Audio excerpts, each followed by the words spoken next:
dejan unos vacíos entre sí, que es donde se rellena, obviamente colocando antes el hierro, se rellena de concreto, se vacía allí y nos da origen a una placa aligerada. Se va vaciando el concreto y esto es lo que sucede cuando ya tenemos acabado y retiramos la formaleta. Entonces hay dos casos posibles de vigas T. Cuando una placa maciza se apoya en vigas, genera este tipo de empalme entre columna, entre viga y placa. Aquí lo vemos más cerca. Y esa es lo que nos da origen a una de las vigas T, cuando una viga se intercepta monolíticamente con la placa. ¿Qué quiere decir monolíticamente? Que forman, como decir, una sola estructura. A diferencia de cuando se hace en dos tiempos distintos, se puede dejar una junta, una unión aquí, y en ese caso, si no se han dejado elementos que conecten a la parte de la viga con la parte de la placa, pues se podría decir que son dos elementos independientes y en ese caso no se podrían conceptualizar o trabajar como vigas T. El requisito es que sea monolítico.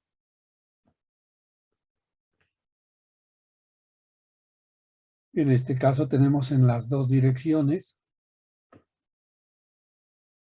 la situación de viga T conformada por viga y placa. Y esto lo vemos en la realidad cuando se ha fundido una placa y en este momento ya se ha quitado parte del encofrado, parte de la formaleta. Ahí se observa perfectamente cómo se generan estos elementos estructurales. Hace un rato les pintaba yo esta imagen. A diferencia del anterior, en el caso anterior teníamos la intersección de vigas con la placa, pero sucede algo muy semejante cuando tenemos viguetas o nervios, estos se denominan viguetas o nervios, en atención a que la estructura completa se denomina una placa nervada o aligerada, como ya les dije. En estos casos también la plaqueta, que generalmente es de 5, 6, 7 centímetros de espesor en la parte superior, con la vigueta forman esa estructura monolítica, caso en el cual también se puede estudiar como una viga T, o en el caso de la viga del último tramo, como una viga en L invertida, pero que también para efectos del raciocinio y de la deducción de forma, prácticamente lo mismo. Aquí está, en el caso anterior, el elemento aligerante era ese ladrillo hueco, porque el propósito pues es precisamente disminuir peso. Este es el casetón de Huadúa. Hoy en día inclusive en placas muy grandes se utilizan bloques de icopor. Algunos se los puede recuperar para reutilizar en los edificios que tienen varios pisos. Se puede reutilizar. Por favor, Carlos, cierra tu micrófono.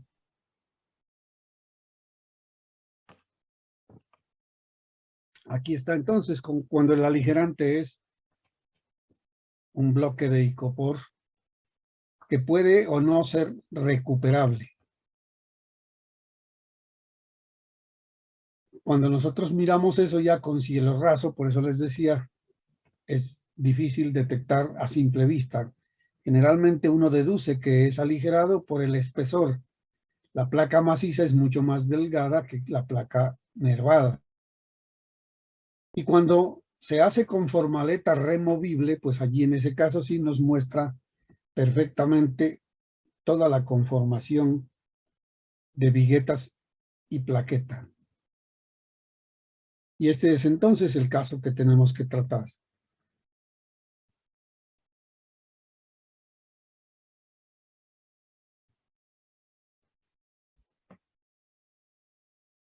Se presentan varias posibilidades. Aquí lo hemos denominado como el caso 1.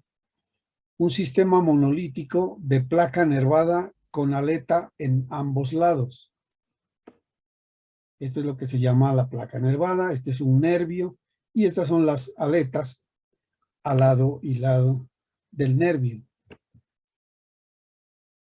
Para diferenciarlo del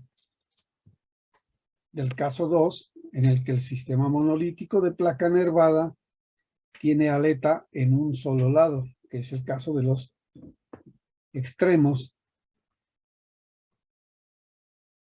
generalmente en las vigas colindantes o en las vigas de fachada o algo así. El caso 3, ya lo miramos cuando el monolitismo se da entre un sistema de viga-placa, también igualmente con aletas a ambos lados de la viga. Y el caso 4, igualmente el caso de viga y placa, pero con aleta en un solo lado.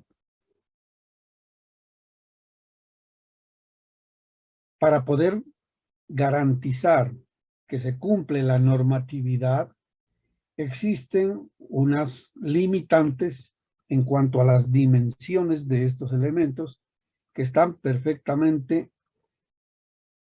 incluidas en la norma NSR 10.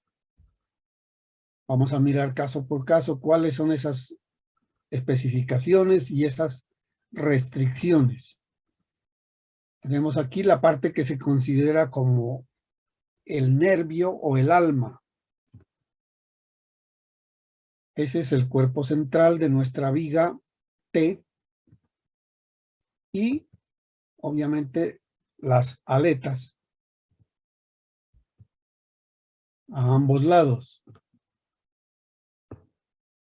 La longitud de la viga la identificamos como L o luz.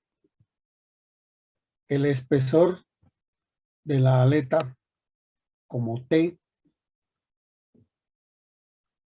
Y tenemos un ancho efectivo V en las aletas y un ancho del alma BW. En algunos textos, como en el Franco, lo llaman B', para que estén atentos. Puede ser BW, B sub W o B'.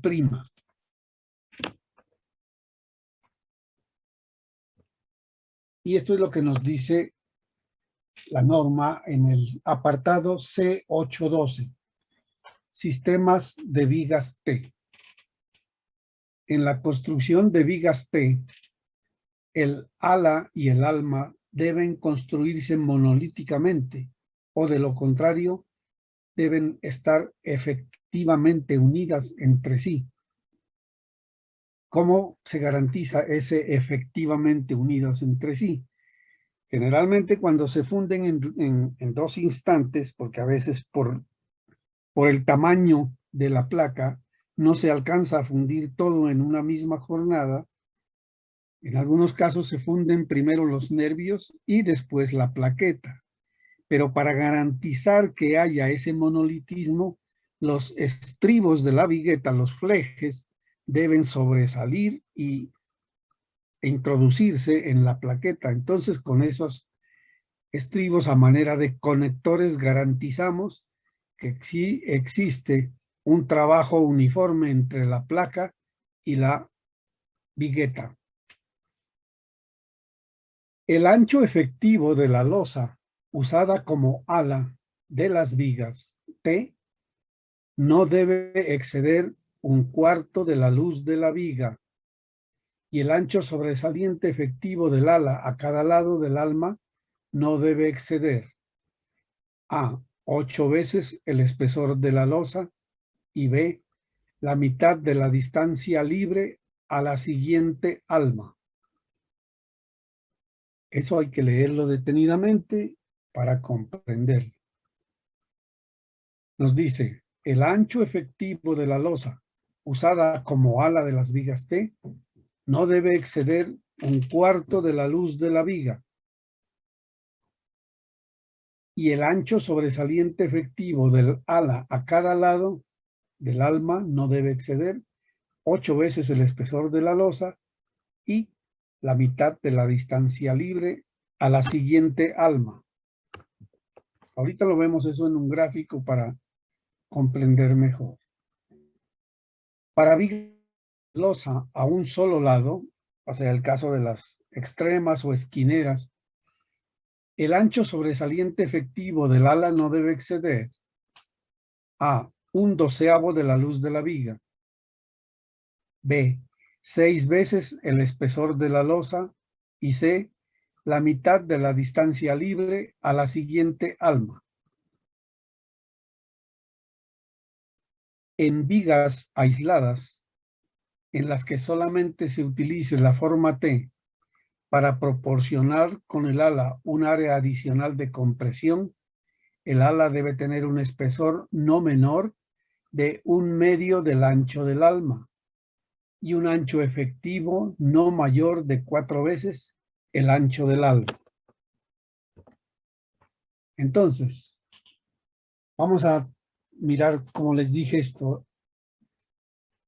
Supongamos que tenemos una distancia L de esas vigas o viguetas de 3 metros.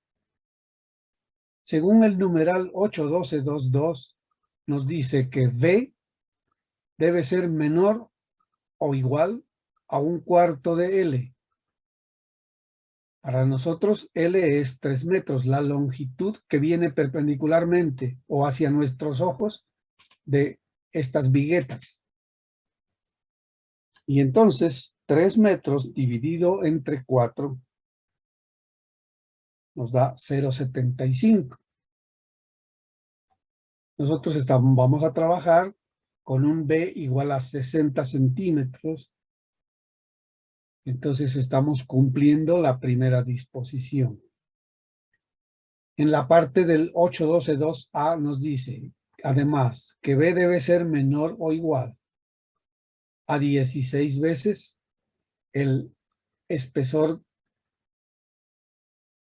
de la plaqueta o del ala, más el ancho de la viga. Tal vez nos faltaban estas dimensiones. Aquí completamos esto. Vamos a suponer que nuestra placa aligerada tiene viguetas o nervios de 10 centímetros de ancho, casetones de 50 centímetros, una altura de casetón de 20 centímetros y 5 centímetros en la plaqueta. Pues ahora ya tenemos todos los elementos para contrarrestar estas expresiones. Decíamos que B debe ser menor o igual a 16T más W. BW, ¿qué es 16T? Será 16 por 0.05. Eso nos da 0,80. Más el ancho de la vigueta, que es 0,10, por eso está aquí, 90 centímetros. Nosotros estamos utilizando 60. Estamos cumpliendo también con este numeral. Y además dice que B debe ser menor o igual a la separación máxima entre almas. Aquí tenemos el alma de esta vigueta, el eje. Acá tenemos el otro eje. La separación entre ejes sería 50 más 5 de un lado y 5 del otro, 60 centímetros, que es lo que estamos tomando como ancho de la viga T, 60 centímetros. El 812.4 no aplica para este caso. Acuérdense que decía, hay que leer el numeral, para qué casos se aplica eso. Este es el chequeo que hay que hacer entonces antes de comenzar a hacer los cálculos como vigas T.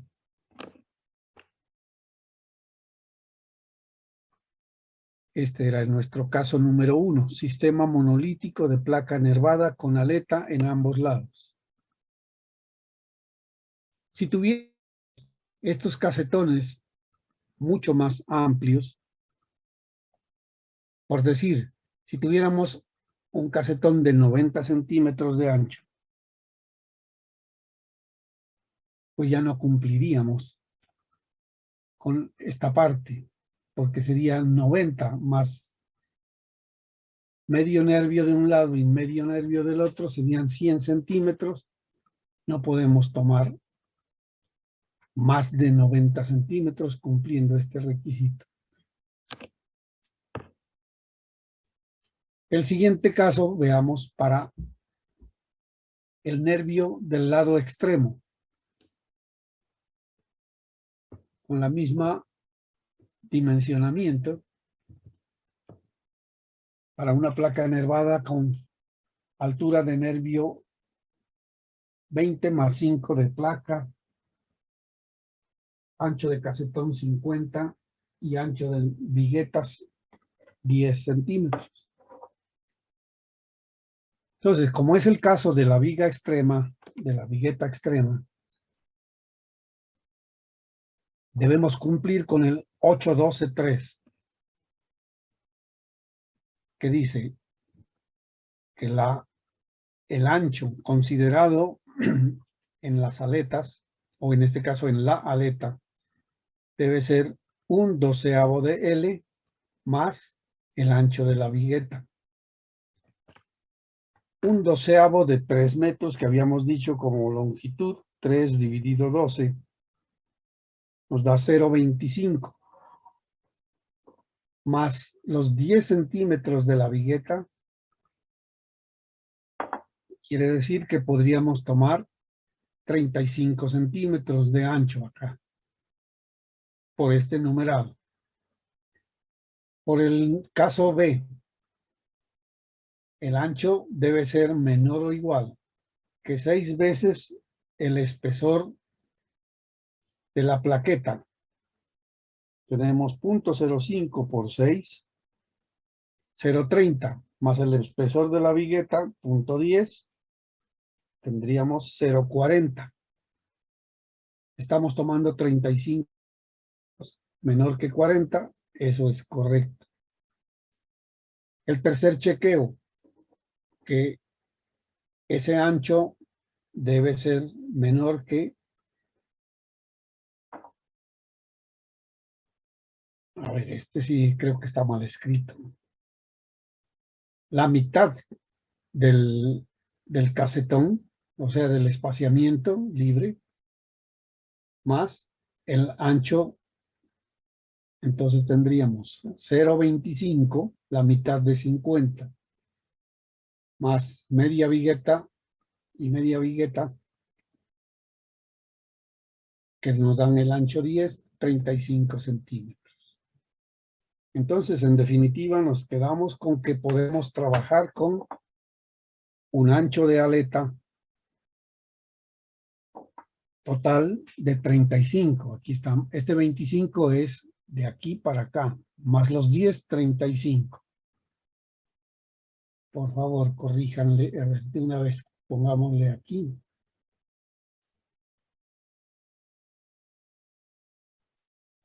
35.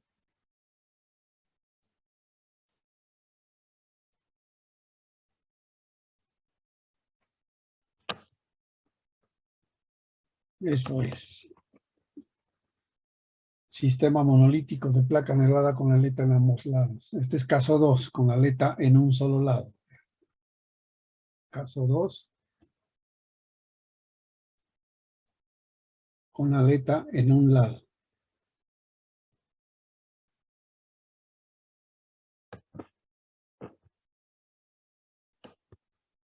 Bueno, y el asunto es entonces conceptualmente cómo va a trabajar esa viga T. Y se nos presentan o el chequeo que debemos hacer nosotros. El primer chequeo es dónde cae el eje neutro. Si ese eje neutro está dentro del espesor de la plaqueta, pues podríamos decir que se comportaría para efectos de cálculo y análisis como que si fuera una viga ancha. Pero si ese eje neutro cae en la zona por debajo de la aleta, o sea, ya donde únicamente actúa el nervio, entonces es cuando se conforma el caso verdadero de viga T. En el primer caso, la zona de compresión está perfectamente definida como que si fuera una viga rectangular, solamente que es una viga rectangular que se sale quizá de nuestra óptica. Generalmente estamos acostumbrados a ver que las vigas son esbeltas hacia arriba. En este caso sería una viga demasiado ancha y así se considera como una viga ancha que abarcaría todo ese rectángulo. Esta parte que está resaltada en azul celeste es el bloque de compresiones. O sea que lo que nosotros tenemos que calcular es cuánto vale esta dimensión del bloque de compresiones que, si no estoy mal, en toda la denominación de las fórmulas la hemos denominado A. La profundidad del bloque de compresiones.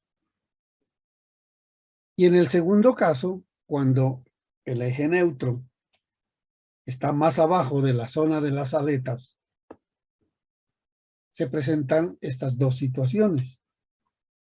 Para efectos del análisis se consideran dos etapas. Un momento nominal denominado 1, que es el que aporta la compresión de las aletas. Acuérdense que nosotros tenemos esta zona en celeste como zona de compresión. En este caso, todo el espesor T de la placa estaría actuando como área del bloque de compresiones. ¿Cuál sería esa área? Pues este ancho de aleta más este ancho de aleta multiplicado por el espesor T nos daría el bloque de compresiones y obviamente multiplicando por el, acuérdense cuál es el esfuerzo máximo que podemos aplicar aquí, 0.85 F'C. Entonces, si yo multiplico 0.85 F'C por este ancho que está en azul y por esta altura T, estoy obteniendo la fuerza de compresión. Ahora bien, ¿cómo puedo expresar aritméticamente este valor? Si sabemos que todo este ancho es B y el ancho en el nervio es B' o BW. Vamos a ponerle B'. Entonces, el ancho en compresión que aporta la aleta, pues simplemente es B menos B'. Y entonces B menos B' multiplicado por T y por 0.85 F'C nos da la fuerza en compresión que tendrá que equilibrarse con una parte de este acero. Acuérdense que aquí hay un A sub S que por efectos de apreciación del cálculo lo vamos a dividir en dos partes. Una parte que va a ser A sub S1 que va a equilibrar a esta fuerza de compresión. ¿Cómo quedaría entonces esa fuerza de tensión? El A sub S1 la parte del acero que soporta el momento nominal 1, multiplicada por el Fy y por la distancia. ¿Cuál sería el brazo aquí entre estas dos? Si aquí la compresión estaría en T medios, ¿no es cierto? El punto de aplicación de esa fuerza de compresión estaría en la mitad de este bloque que está a T medios de la fibra superior. Y como para nosotros toda esta dimensión hasta el centroide de las varillas se llama D. Entonces si multiplicamos a su SFY por D menos T medios, estamos obteniendo el momento que aporta la tensión en las varillas. Eso para el momento nominal 1 que aportan las aletas. Y el momento nominal 2, que es el que aporta el nervio, pues ese es exactamente igual como que si fuera una viga. Ya consideramos las aletas, nos olvidamos de las aletas y tenemos la parte del bloque de compresiones que actúa en el alma o en el nervio y vamos a tener de este acero una parte, un A sub S2, este de acá lo podríamos llamar A sub S1, pero A sub S1 y A sub S2 pues dan el área de acero total que se le aplique o se le deba aplicar a esa vigueta o a esa viga T. ¿Está claro eso?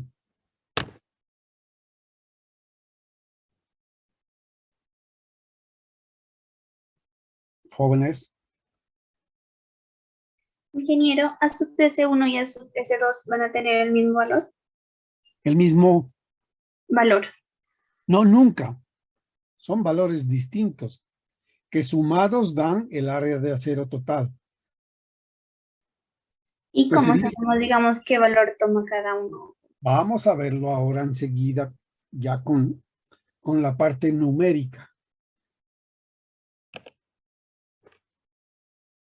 Bueno, aquí he utilizado otro truquito para que se diferencie más precisamente. Este sería las varillas que están en rojo serían nuestro A sub S1.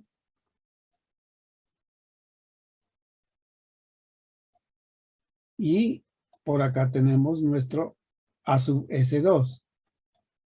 ¿Cuánto vale cada uno? Pues eso es lo que hay que calcular. No quiero decir con esto necesariamente que A sub S1 sea más grande que A sub S2. Eso ya depende de los cálculos.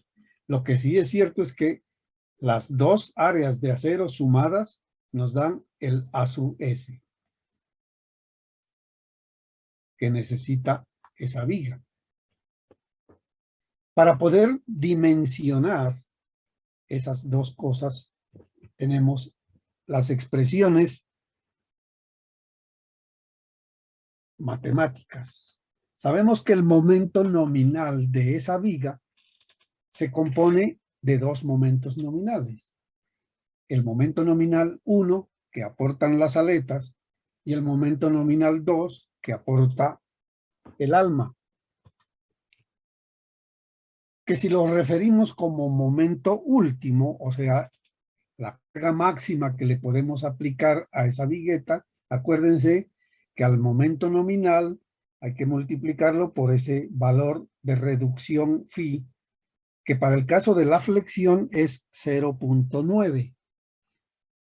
Entonces, si yo multiplico ese momento nominal por 0.9, estoy obteniendo el momento último, que lo podría expresar también como phi por momento nominal 1 más phi por momento nominal 2. El orden en que los llame, pues eso ya no me interesa. Inclusive en el libro ustedes lo encuentran con el subíndice W y con el subíndice F. El uno hace caso al alma, el otro hace caso al ala. Para nosotros, M1 lo hemos denominado en las aletas y M2 en el nervio.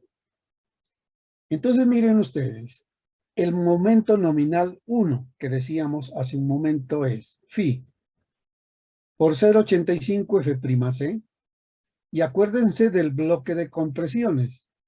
El bloque de compresiones tenía un ancho que era igual al ancho total con las dos aletas menos el ancho del alma. Y eso lo teníamos que multiplicar por T y por el brazo, que era D menos T medios. ¿Estamos de acuerdo allí? ¿O será que necesitamos el grafiquito aquí? Acuérdense que teníamos esto. Este es el bloque de compresiones. Dijimos que este ancho y este ancho nos dan el ancho B menos B', donde esta partecita es B'. Y que la distancia que hay, bueno, el centroide de esta compresión está en T medios, o sea, que va a estar a la mitad de la aleta. ¿Y cuál es la distancia que hay de la mitad de la aleta al centroide de las varillas? Ya habíamos dicho que es D menos T medios. Esto es todo lo que dice esta geometría. El valor del esfuerzo, 0.85 F'C. Por el ancho del rectángulo donde se aplican las compresiones, B menos B'. Por el espesor T y por el brazo, D menos T medios. Ese es el momento nominal aportado por las alas. Como para equilibrar esa compresión o ese momento aportado por la compresión, tiene que haber un momento igual aportado por la fuerza de tensión. ¿Cuánto es la fuerza de tensión? La fuerza de tensión es área de acero multiplicada por esfuerzo en el acero. Y eso lo multiplicamos por el brazo para obtener momento.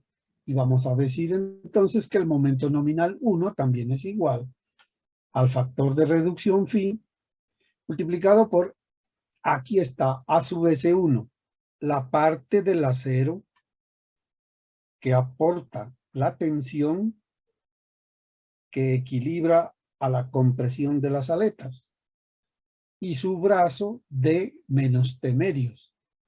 Y aquí es donde le damos respuesta a la pregunta de la compañera. Si yo equilibro estas dos cosas, momento nominal 1 por la compresión igual a momento nominal 1 por la tensión, puedo despejar A sub S1. Estas cosas son iguales y entonces de aquí puedo decir que paso a dividir el phi y el phi se anulan. El D menos T medios con el D menos T medios se anula porque este pasa a dividir y nos queda únicamente que pasa a dividir el FY. Y ya tengo área de acero S1 igual a 0,85 F'C por la diferencia de la dimensión total de las aletas menos el nervio B menos B' dividido entre el esfuerzo en el acero Fy. Ahorita queda satisfecha su inquietud. Sí, profe, gracias. Ok. Ya está dimensionado a su S1. Y nos queda entonces el momento nominal 2. ¿Cómo hago para encontrar ese momento nominal 2? Yo ya tenía del análisis estructural, yo saqué cuál es el momento que necesita garantizarse en el diseño, el momento último. Pero ese momento último es igual al momento nominal 1 más el momento nominal 2. Como yo ya conozco cuánto es el momento nominal 1 y cuál es la solicitud, entonces ahora puedo conocer el momento nominal 2, que sería el momento nominal total menos el momento nominal que aportan las aletas. También conozco que el momento nominal 2, o sea, el que aporta el nervio, pues es igual a ese factor phi por el esfuerzo en el concreto, que ya sabemos 0.85 F'C. Aquí se me fue este M, no va aquí, hay que quitarlo. Que como uno para escribir esto copia de una y la va cambiando. A veces se pasan estas cositas. Cuando uno ya está cansada la vista, ya no se ve bien en las pantallas. Pero bueno. Entonces, el esfuerzo en el concreto es 0.85 F'C. Y eso hay que multiplicarlo por el área. El área ahora es A, que es la profundidad del bloque de compresiones. Y B', que es el ancho del nervio. Y eso multiplicado por el brazo, que ahora es, ya no es D menos T medios, sino D menos A medios.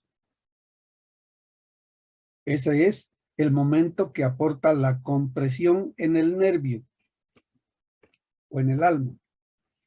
Y esta sería entonces el momento de tensión que aporta el acero complementario, el que nos está faltando. ¿Cuánto es ese acero? A su S2. Pero A su S2 es igual al área de acero total menos el área de acero que ya aplicamos, que era A su S1.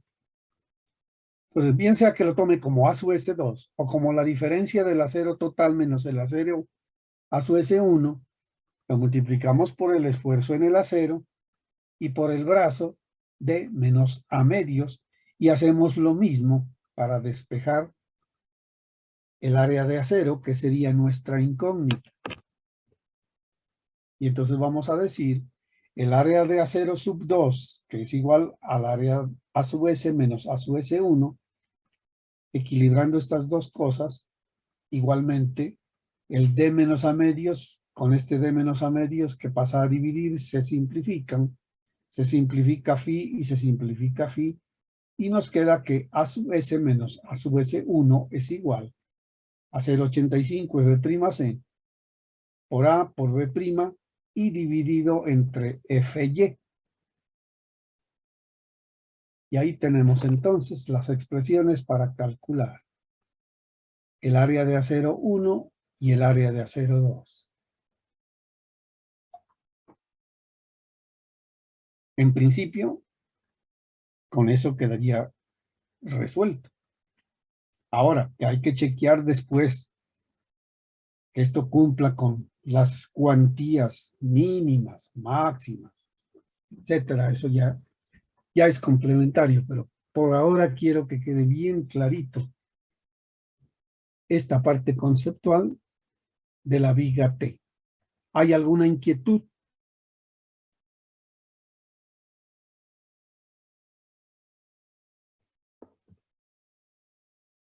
Bien, entonces, pasemos a la parte, Ingeniero, diga, ¿cuál es el valor de A en la viga T? el valor de A. Yo ya me salí de aquí. Vamos a ver.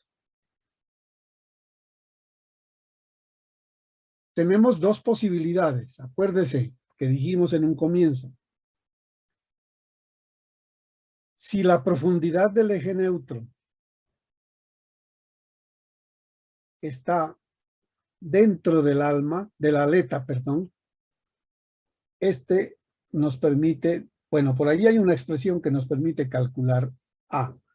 ¿Se acuerdan ustedes que cuando hablamos solamente de la viga, nosotros calculábamos esa profundidad del eje neutro A, perdón, la A no es la profundidad del eje neutro, sino la profundidad del bloque de compresiones. Por eso pinté yo en azul aquí esto. Y les dije que este era el A. En el segundo caso, A es esto. Toda esta expresión A. ¿Correcto? ¿Que cómo se calcula? Ahorita lo vemos. Aquí tal vez se ve mejor.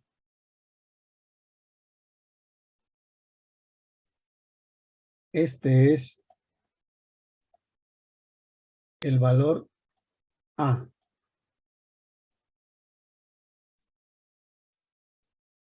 Y este es el valor T. ¿Qué es lo que hacemos nosotros? Cuando recién calculamos A, comparamos si A es menor o igual que T. Estamos en presencia de este caso. Allí no interviene para nada como viga T, se calcula como viga ancha. Pero si A es mayor, como en este caso, A es mayor que T, en ese caso es que usted tiene que hacer la descomposición de momento de las aletas más momento del nervio. ¿Cómo se calcula A? Vamos a esa parte. Bueno, esto ya está y vamos a ver.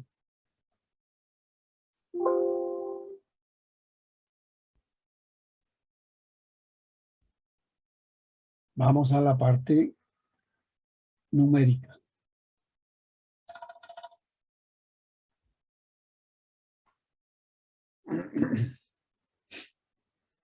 Viga T por método de la resistencia última.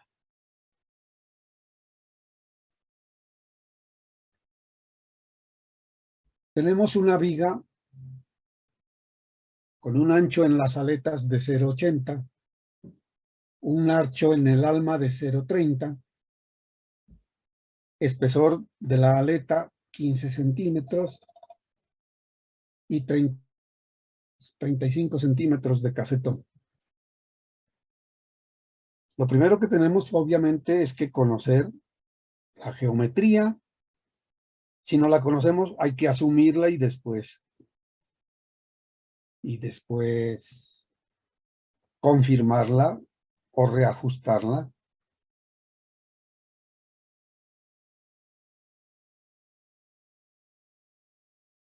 Discúlpeme un minutito.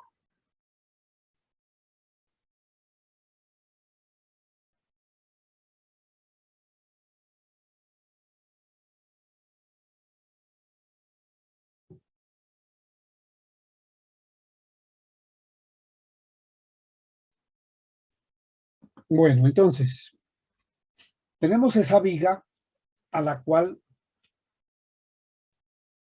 debe soportar un momento último de 320.51 kilonewtons metro. Con los materiales, concreto de 21.1 megapascales, acero de 420 megapascales. Aquí está la geometría, B08, BW o B' 030, altura total 35 más 15, 0,50. Se ha estimado un recubrimiento mecánico de 6 centímetros, razón por la cual el peralte efectivo vale 0.44 y T, que es el espesor de las aletas, 15 centímetros, 0,15 metros. Entonces,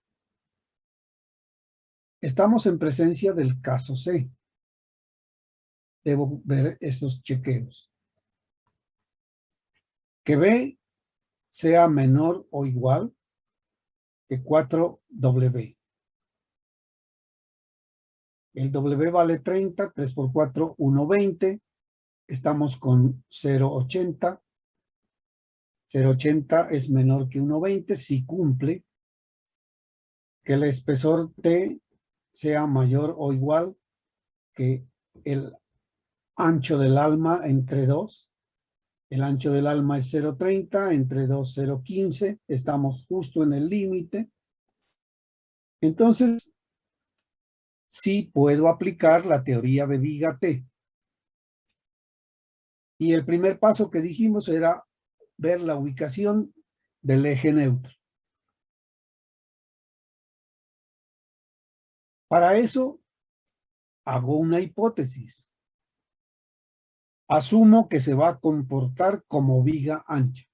O sea, como que si tuviera una viga de 80 centímetros de ancho por 50 centímetros.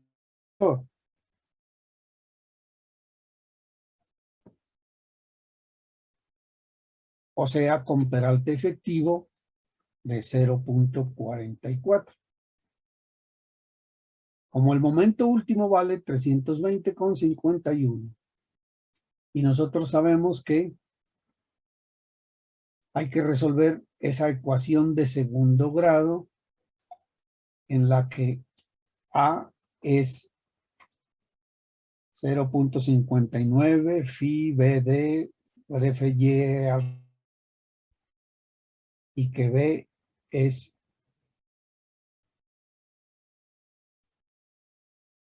phi por B por D al cuadrado sobre FY, y que C es el momento que se aplica. Eso nos permite calcular un ρ. Ese ρ es 0.00588. Pero ponga atención, este todavía no es el ρ de diseño. Estamos imaginando que tuviéramos una viga de 80 por 40 y por 50. Si esa fuera así, este sería el ρ. Y una vez que conocemos ρ, aquí está la expresión que le permite calcular la profundidad del bloque de compresiones. Eso está en las deducciones de la fórmula de la flexión por el método de Whitney. Como ya conozco ρ, conozco FY, conozco D, conozco todo, pues obtengo el valor de A. A nos da 0.06059, que está en el bloque de compresiones.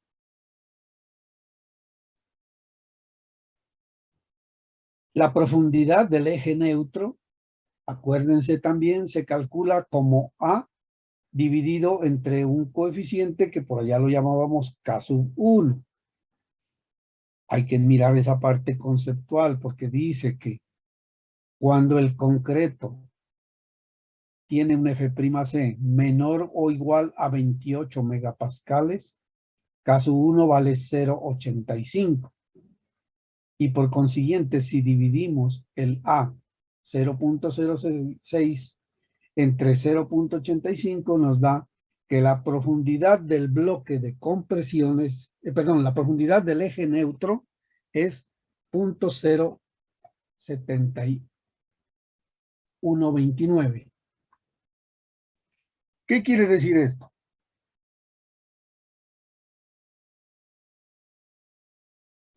Nosotros hicimos una hipótesis. Dijimos, vamos a suponer que eso se comporta no como viga T, sino como viga ancha. Esa suposición o esa hipótesis tiene como argumento que el bloque de compresiones tiene que ser con un A menor o igual a T. Hemos obtenido que el bloque de compresiones tiene 6 centímetros, 6.06, menor que 15. Por consiguiente, la hipótesis es válida y esta viga no se comporta como viga T, sino como una viga ancha. Y por consiguiente, pues no hay que sino que pasar a continuar los cálculos y tendremos con ρ, ahora sí ya es confirmado que el ρ va a ser 0.00588. Se obtiene un área de acero requerida de 20.7 centímetros cuadrados. Ya usted después, ya la carpintería dice que si le suministra dos números 9 y dos números 8, estaría con 22.96 centímetros cuadrados. Si hay otras combinaciones que se acerquen a eso, pues habría que utilizarlas. Con eso quedaría diseñado, faltaría mirar los chequeos de A sub S máximo, A sub S mínimo, o Rho máximo, Rho mínimo, pero hay que ver cómo se aplican esos criterios para el caso de viga T, porque no es exactamente lo mismo que para la viga rectangular. Entonces, en este caso, pues no tuvimos ningún inconveniente, no tuvimos que aplicarle viga T, y entonces allí termina nuestro problema. Vamos al caso 2. Tenemos esta situación.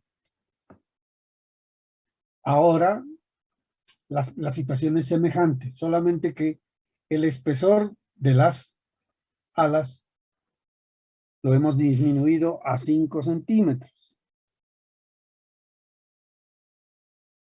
Entonces, tenemos los mismos datos. El momento último es 320.51. El concreto de 21.1 megapascales, el acero de 420, el ancho total en las aletas 0.80, el ancho en el alma 0.30, la altura total de 0.50, peralte efectivo 0.44 y espesor en las aletas de 0.05.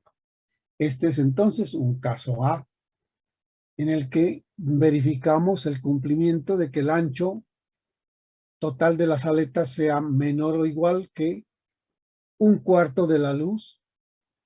En este caso, creo que lo que cambió fue la longitud, está en 8 metros, que es menor o igual que 16 por 0,5 más el ancho 0,30, que da 1,10. Y la separación entre viguetas 0,80, 0,80 estamos tomando aquí. Una vez chequeado eso, entonces usted ya sabe que sí le puede aplicar la teoría y los conceptos de la viga T. Y ahora el siguiente paso es ver dónde está el eje neutro. Nosotros a partir del ejemplo anterior ya sabemos que ese eje neutro nos dio, que la profundidad del bloque de compresiones nos dio en aplicando esto, ya lo hicimos, en el Rho, si trabajara como viga ancha sería .00588 y obtuvimos una profundidad de bloque de compresiones igual a 0.0606, que ya desde aquí ya comprobamos. La profundidad del bloque de compresiones es 6 centímetros y las aletas tienen 7 centímetros, 5 centímetros. Por consiguiente, el eje neutro está más abajo todavía de A. Acuérdese que teníamos que dividirlo entre 0,85 y nos daba un bloque de compresión, una profundidad del eje neutro de 7 centímetros, 0.07. Por consiguiente, esta sí se comporta como viga T.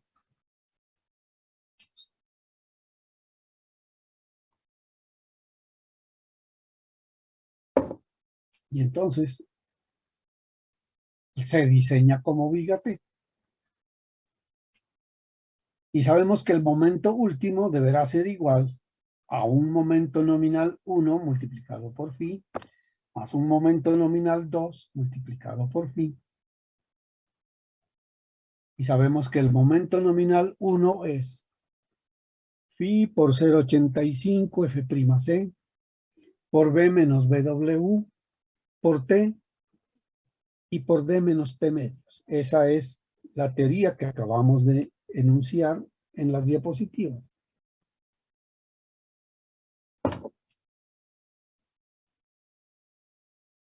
De aquí, reemplazando valores, obtiene usted que el momento nominal 1 aportado por la compresión es de 167.468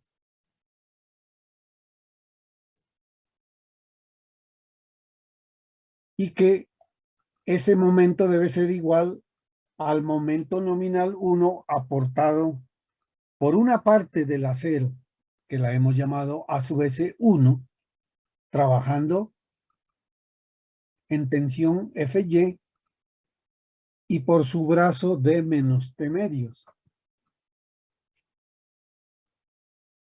Y aquí calculamos a su S1,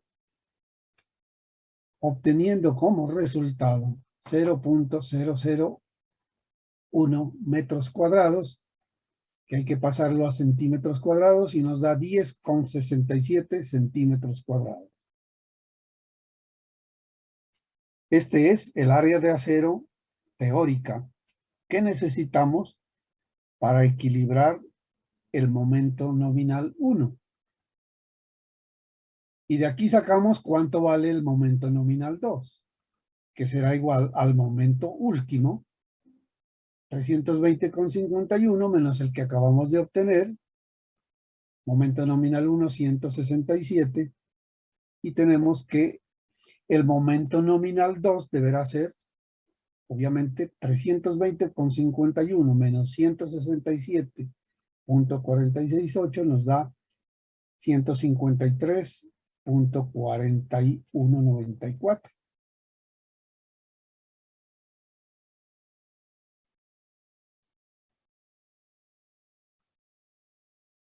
Y ese momento nominal 2, ya sabemos, tenemos las expresiones que vimos en las diapositivas,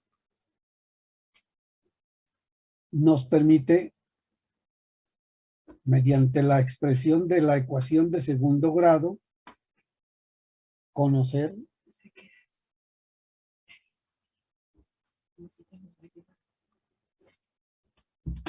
el ρ sub 2. En este caso, ρ sub 2 igual a 0.007666, que lo convertimos en varillas, teniendo en cuenta que es área de acero A sub 2 igual a este ρ sub 2 por el ancho del alma y por el peralte efectivo, y tenemos A sub S2 igual a 0.0010 metros. Esto es metros cuadrados, perdón, aquí está mal. Que pasado a metros es 10,11.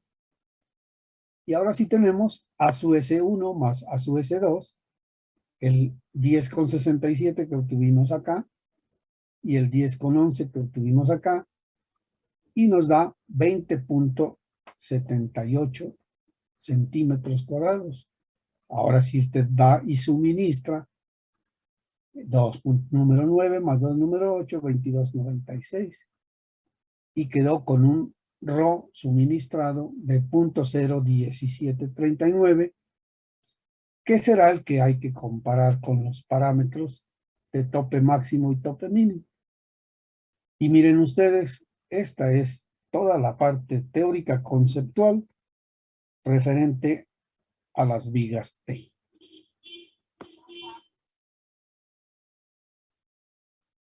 Ahora quedaron despejadas sus dudas, jóvenes.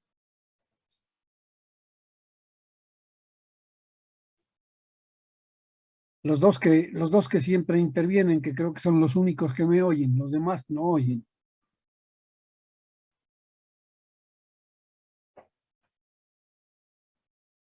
Ok. Bien, entonces no los quiero saturar más en vista de que están preparando su evaluación. Si tienen alguna inquietud, por favor, y si no, les dejo este tiempo para que sigan estudiando. Ingeniero, Diga usted. el momento inicial, momento último, ¿de dónde lo toma? ¿Lo asume usted o lo calculó inicialmente? El momento solicitante de esta viga, Sí, vea, Es decir, para ganar tiempo partimos ya de un momento conocido. Pero acuérdese usted que, por ejemplo, supongamos que este es el caso de una viga. A ver, vamos a dibujar aquí a ver si nos deja.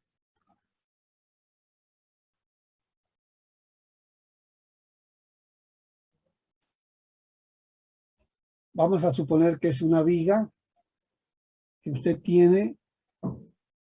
A ver, aquí se ve mejor.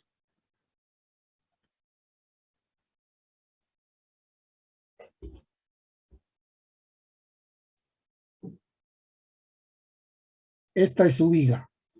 A esa viga usted tiene que conocerle cuáles son sus apoyos, cuál es su longitud, cuál es su carga. Carga muerta, carga viva. Acuérdese que hay que multiplicar la carga muerta por 1.4 o carga muerta por 1.2 más carga viva por 1.6, todo eso que ya vimos. Entonces, de aquí saca usted el momento máximo positivo. De pronto hay una cosa que no mencionamos. La viga T se comporta como tal solo para momento positivo. Para momentos negativos, no. ¿Por qué razón? Pues porque tendría usted que tener invertida la loseta en la fibra de abajo, ¿cierto? Entonces, a su pregunta, dependiendo de los apoyos, dependiendo de las cargas, usted traza un diagrama de momentos, ¿verdad? Y claro, ingeniero, esa era la pregunta, si lo calculábamos con datos que nos suministraba o lo asumíamos Exactamente. como Si datos. hacemos el procedimiento completo, a usted le van a suministrar la geometría de la viga en cuanto a longitudes, apoyos y las cargas que tiene que soportar, o usted tiene que calcular esas cargas, y con base en esos apoyos y en esas cargas, usted tiene que encontrar cuál es el momento máximo. Y ese momento máximo con los factores de mayoración es el MU con el cual usted entra al diseño. Sino que como esa parte realmente pertenece al análisis estructural, no le gastamos mucho tiempo porque asumimos que ese análisis usted ya lo conoce o lo está cursando.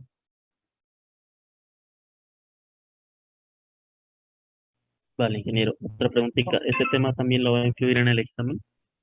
No, no, no. A no ser que ustedes quieran, pues no sé. Depende de ustedes. No, yo creo que no. Ah, No, sería bueno dejar la temática que ya estaba nomás. Claro, dejar la que ya estaba planteada anteriormente. bueno, por eso. Entonces, hasta de vigas T hacia atrás. De vigas T por el método de Whitney hacia atrás. No incluye vigas T. Vigas T por este sistema. Por el otro que vimos, obviamente que sí. ¿Alguna otra inquietud?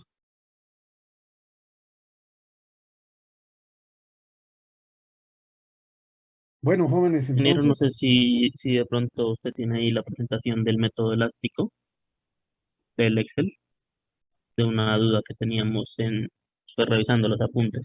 a ver, Excel por el método elástico, método de Whitney. A ver, vamos a ver.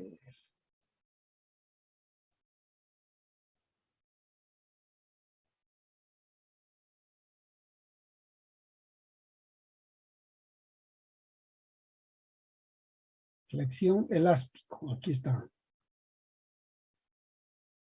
¿Este será? Sí, ingeniero, en la parte que calculó el valor de K, no sé, o sea, le daba un valor diferente al que nosotros obteníamos por las ecuaciones. Ah, es que había un error en una de las ecuaciones. ¿Cuál sería, no? Sí, A ver, no, nos tocaría sobre la hacer. celda del valor de K. ¿Dónde está? Esta.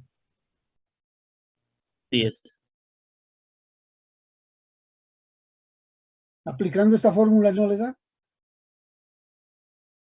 O sea, es que necesitamos conocer el valor de rho inicial, o sea, asumimos un valor ahí. No. A ver, yo les digo esto.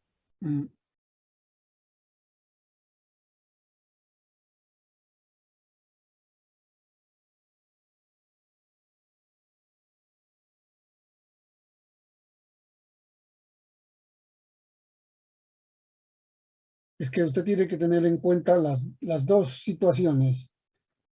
Una es diseñando y otra es chequeando. ¿Sí? Entonces, usted lo que puede hacer es tener esta tablita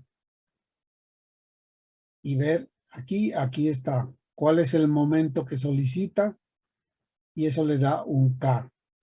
Y con ese K puede buscar el RO o al revés. Pero sí me acuerdo que creo que, no sé si estoy mal en esta fórmula, tendríamos que mirar la presentación de Corregida, profe. Ah, ah,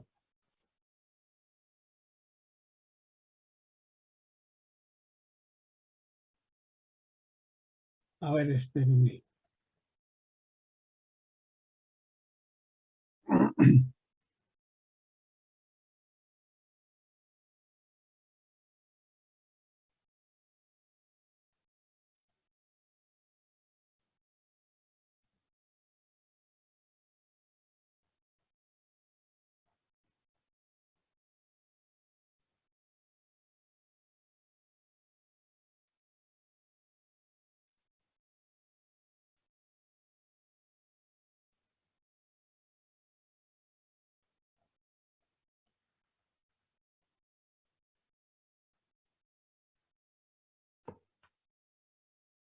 A ver, por aquí creo que había algún.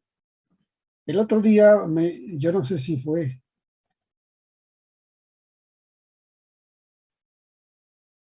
Ajá, esta es, correcto. Eso, profe, ahí está Esto, el error. Sí, esta ahí es. está el error. Sí. Ujú, sí, eso ya lo habíamos aclarado.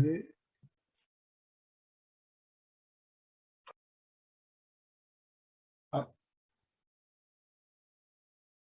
a ver, veamos. Aquí,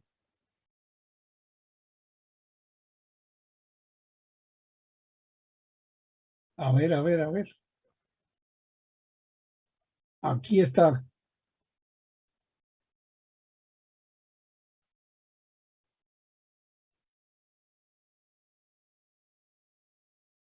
¿Dónde está B?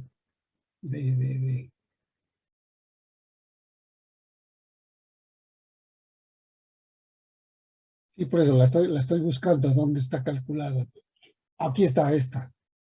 0,342 de esta. Ok.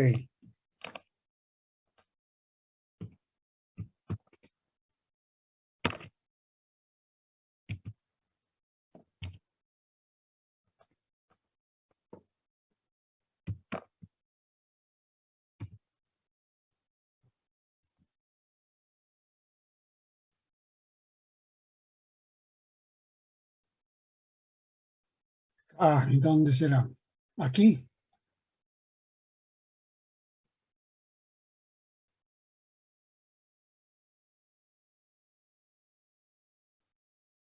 Ajá. Dentro de la raíz. Ya. O sea que el paréntesis es el que está mal puesto aquí. Por eso, aquí iría el paréntesis.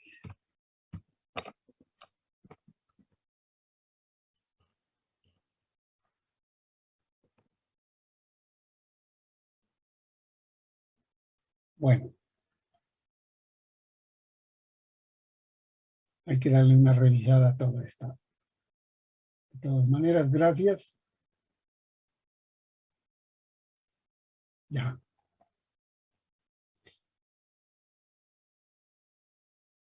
A ver, esta FC es con K sobre 1 menos K.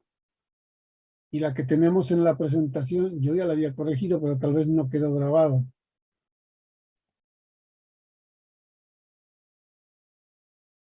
Es esta. Fc igual a K sobre N, 1 menos K.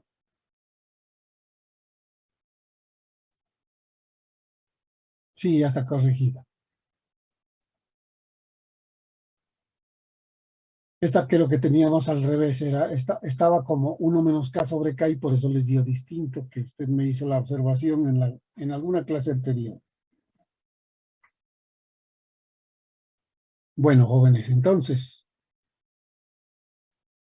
Ingeniero, qué pena, yo tenía otra pregunta. diga usted. Eh, digamos, cuando tenemos que hacer un diseño, nosotros siempre suponemos, en algunos casos, suponemos el recubrimiento mecánico, ¿no? Y con eso Sí. hacemos todas las operaciones. Correcto. Digamos, ¿cómo sé si ese recubrimiento que asumí es correcto o no? No, lo que pasa es que usted asume recubrimiento mecánico 5 centímetros o 5.5 o 6, ¿cierto? Usted llega y verifica que ese recubrimiento fue bien asumido cuando ya conoce el diámetro de la varilla que va a aplicar.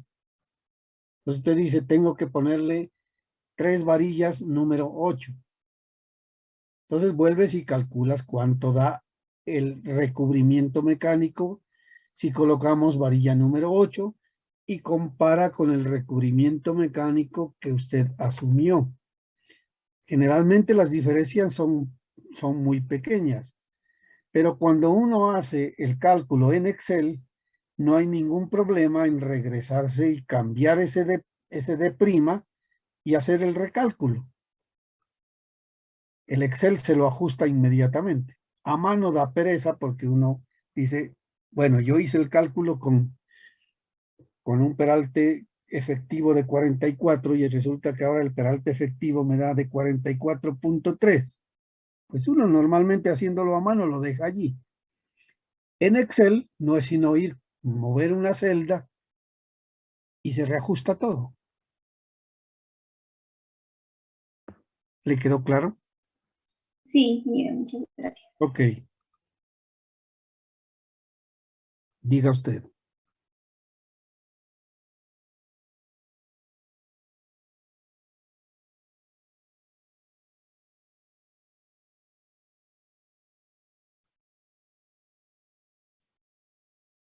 ¿En qué casos puede que quede así como usted dice?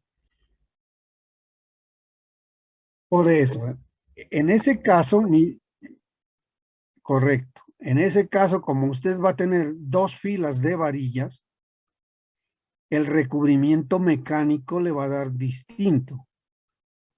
Pero el que sirve para los cálculos es el recubrimiento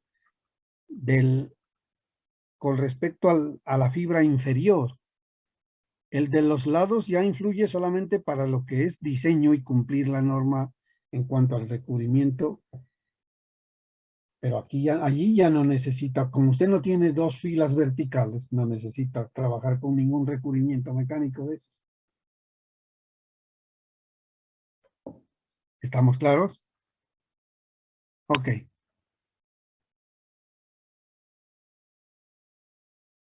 Bueno, entonces, jóvenes, mucho gusto.